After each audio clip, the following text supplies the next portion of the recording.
The quickest way to spot someone in deep distress isn't what they say about themselves. It's how hard they work to make you look unstable. When a person is grounded, they don't need to manufacture chaos around them. They don't run smear campaigns. They don't turn your calm into a crime. They can disagree without trying to destroy. Why? Because stability has room for other people's humanity.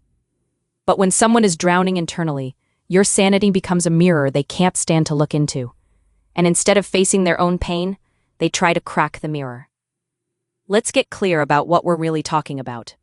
This isn't about labeling people as good or bad, or pretending mental health is a simple line between sane and insane.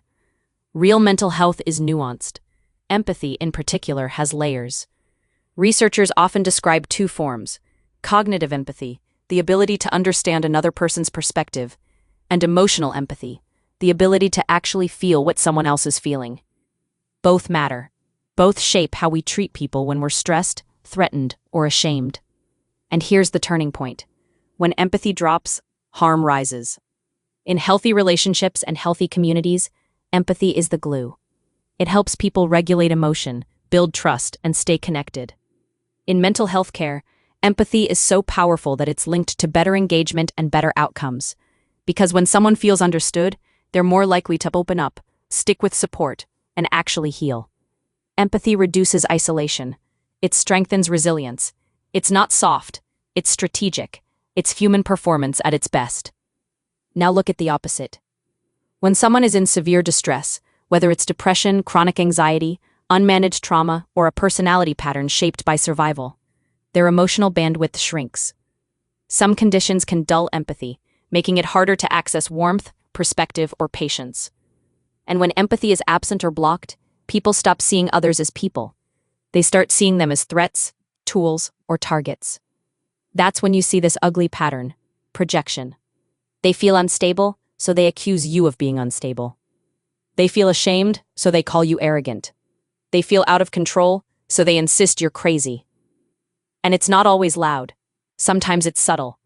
A raised eyebrow when you speak, a smirk when you succeed, a steady drip of concern that's actually character assassination.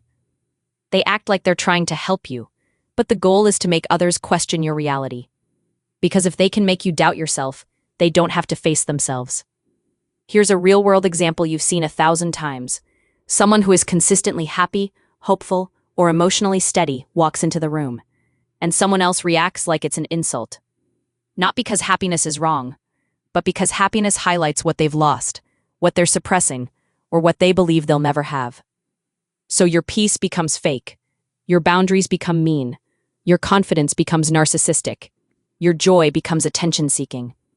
That's not truth. That's pain talking. And yes, systems can amplify this. When people are groomed by environments that reward aggression, cynicism, and domination, empathy becomes weakness. In those environments, connection is replaced with competition. People learn to survive by hardening. They become trained to distrust, to attack first, to interpret kindness as manipulation. That's how you get groups of people supporting the very system they claim to hate, by turning on each other, by tearing down anyone who dares to heal, by mistaking cruelty for strength. But listen carefully. I'm not saying everyone who harms others has a diagnosable mental illness. And I'm not saying every person with mental illness lacks empathy. Many people with depression and anxiety are deeply sensitive, sometimes even too empathic, and that intensity can overwhelm them. There's even research discussing the dark side of empathy. When you absorb too much of others' pain, you can burn out. That's why compassion must be paired with self-care. What I am saying is this: the presence or absence of empathy changes the outcome. A grounded person can feel anger and still choose restraint. A compassionate person can be hurt and still choose honesty. A stable person can disagree and still protect your dignity.